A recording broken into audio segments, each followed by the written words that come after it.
kita lanjut ngobrol yang masih hangat tentang Rempang. Tapi alhamdulillah tadi saya dapat potongan video Pak Bahlil, Gubernur Kepri dan Wali Kota Batam bersama-sama meninjau tanah di Rempang yang terhampar sebagai wilayah yang akan ditempati oleh investor pabrik kaca terbesar nomor 2 di dunia. Ributnya kemarin itu ternyata sudah kita ketahui bahwa memang ada provokator. Jadi video-video yang ditangkap itu orang-orang luar. Gitu.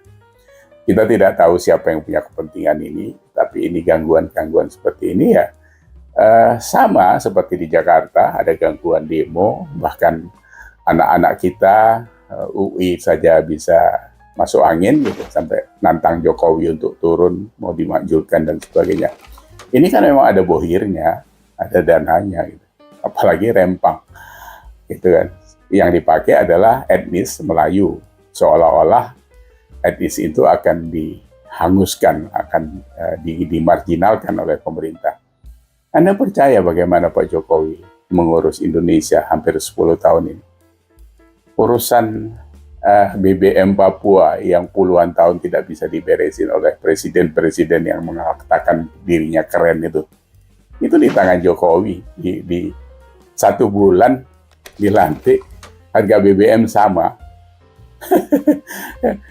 Papua dan Jawa, yang selama ini di sana 60.000, di sini 6.450. Zolim kita ini dari dulu. Menikmati mobil berpuluh-puluh di rumahnya dengan BBM yang disubsidi pemerintah. Sementara orang Papua, itu orang Indonesia yang sebenar-benarnya. Karena dia beli bensin 60.000. Ya.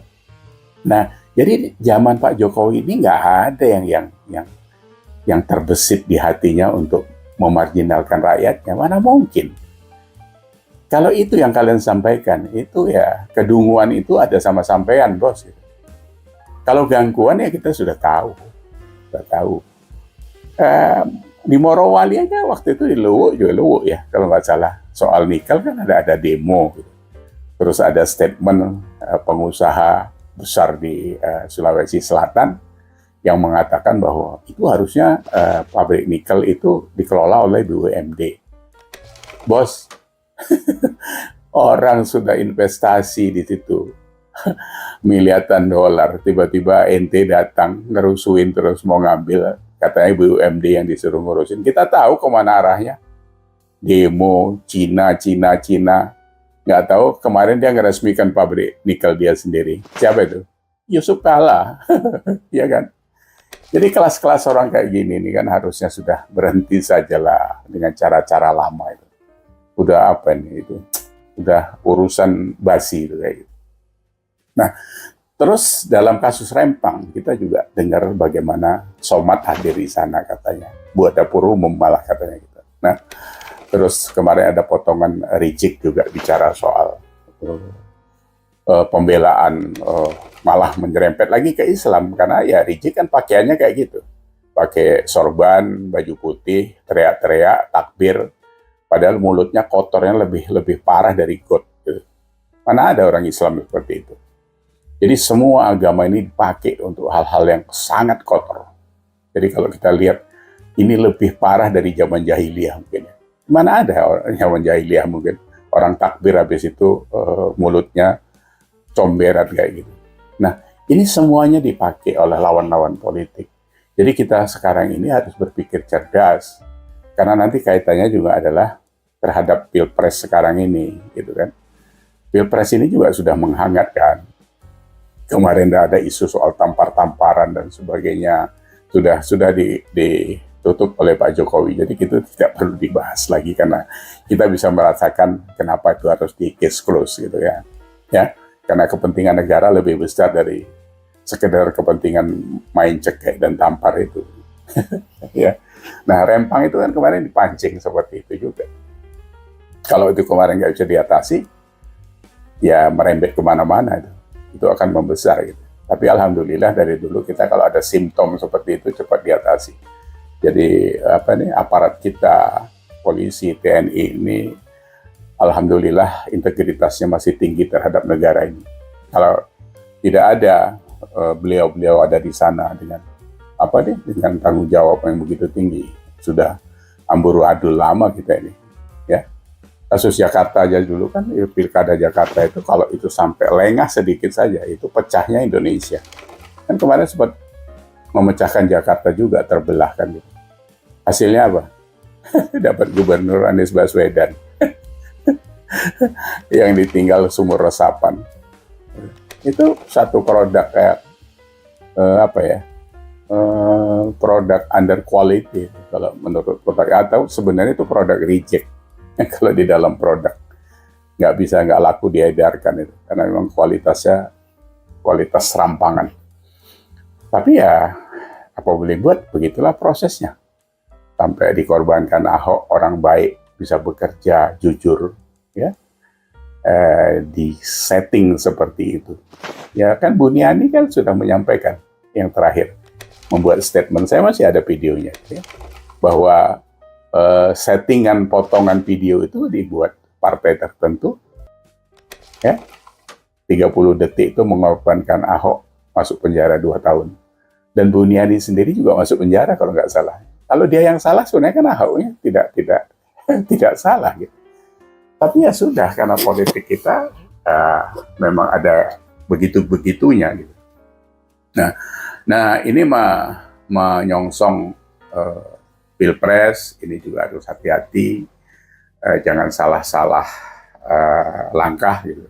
Khususnya dalam memilih presiden, jadi jangan salah langkah dalam menentukan pilihan, karena masa depan kita ini sudah di ujung landasan take off yang dibuat Pak Jokowi. Ya, Indonesia Maju ini bukan sekedar ngimpi, sekarang sudah di ujung melepas landasan, ya, itu harus ditangkap oleh pemimpin berikutnya yang bisa menerima tongkat estafet dengan baik, bukan yang sekedar janji makan gratis atau BBM gratis. Jadi kita sekali lagi harus menguatkan bagaimana kita menjaga Pak Ganjar Pranowo sebagai penerus Joko Widodo ini. Gitu. Ya itu cukup jelas, dan kita harus lebih cerdas. Ya, kemarin kita sudah melihat bagaimana mereka disuruh pemanasan oleh Najwa Shihab di UGM membuat gagasan-gagasan sebagai presiden, sebagai capres itu nanti kan amburadul kan yang dua. Pak Ganjar yang paling keren di situ. Jadi baik pandangan tentang masa depan Indonesia dan dan janji dan refleksi dirinya dari yang disiapkan Najwa Shihab, suruh berkaca masing-masing itu. Pak Prabowo nggak berani berkaca, Pak Anies bingung, Pak Ganjar yang jelas ya. Jadi dia bilang ibunya berpesan, itu pesan orang tua yang sangat bermakna. Jabatan itu jangan dikejar. Kalau sudah takdirmu, dia akan hadir bersamamu. Dan yang terakhir, yang paling luar biasa, jangan korupsi. Itu yang sudah dibuktikan Ganjar Pranowo di Jawa Tengah selama 10 tahun. Ya, kalau dia koruptor, dia 10 tahun di Jakarta sebagai anggota DPR RI, harusnya rumahnya di Menteng kali. Ya. Di Jawa Tengah 10 tahun, rumahnya cuma di Banjarnegara, nggak ada di Semarang. Jadi waktu kemarin perpisahan dengan kantor gubernur dengan ASN di gubernuran, dia pulang ke rumah kakaknya, numpang tidur di kamar yang kecil itu. Ini pemimpin yang kita cari. Karena ini mirip dengan Pak Jokowi. Stylenya saja yang gayanya yang berbeda, tapi dalam hatinya itu kita dapat pemimpin yang sama, insya Allah. Demikian obrolan kita siang ini.